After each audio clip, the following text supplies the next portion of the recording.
বর্তমানে মিয়াজাকি আম নিয়ে ভীষণভাবে উৎসাহী সাধারণ মানুষ। এটি এমন একটি আম যার রঙে স্বাদে একেবারে মন মাতিয়েছে সকলের। এখন যেন একটি ট্রেন্ড হয়ে দাঁড়িয়েছে এই মিয়াজাকি আমের প্রতি উৎসাহ। আর এই মিয়াজাকি ফলিয়ে তাক লাগালেন গাজলের আদর্শপল্লীর বাসিন্দা পঞ্চায়েত দপ্তরের কর্মী ঝন্টু সরকার। নিজের বিশাল ছাদ বাগানে অন্যান্য সব ফল ফুলের গাছের সঙ্গে গত বছর লাগিয়েছিলেন মিয়াজাকি আমের চারা। আর এবছরই ফল ধরেছে সেই গাছে।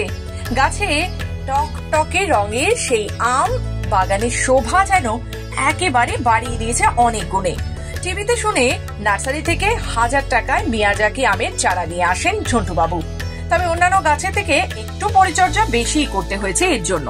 প্রথম বছরে প্রচুর মুকুল ধরলেও প্রচন্ড গরমে গুটি ঝরে যায়।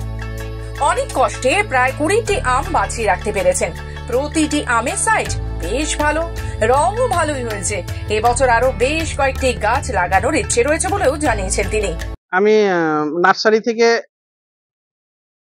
মিয়াজাকি আমের গাছটি প্রায় 1000 টাকা মূল্যে সংগ্রহ করেছিলাম এবং 1 বছর আগে সংগ্রহ করেছিলাম। লাগানোর পরে গাছটির চেহারা দিন দিন খুব ভালো হয় এবং প্রথম বছরেই প্রচুর পরিমাণে মুকুল আসে এবং মুকুল থেকে প্রচুর গুটি দেখা যায়।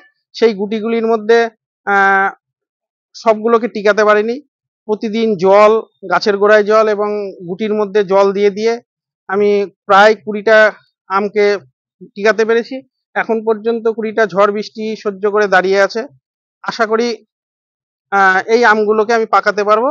তবে শোনা যায় এই আমের দাম লাখ টাকা, কিন্তু আদতে এই আমের দাম লাখ টাকা কেজি নয়। গত বছর শিলিগুড়িতে আম মেলায় মিয়াজাকি আম প্রথমে বিক্রি হচ্ছিল প্রতিটি 2000 টাকা করে, পরে সেই দাম কমে হয় 1000 টাকা।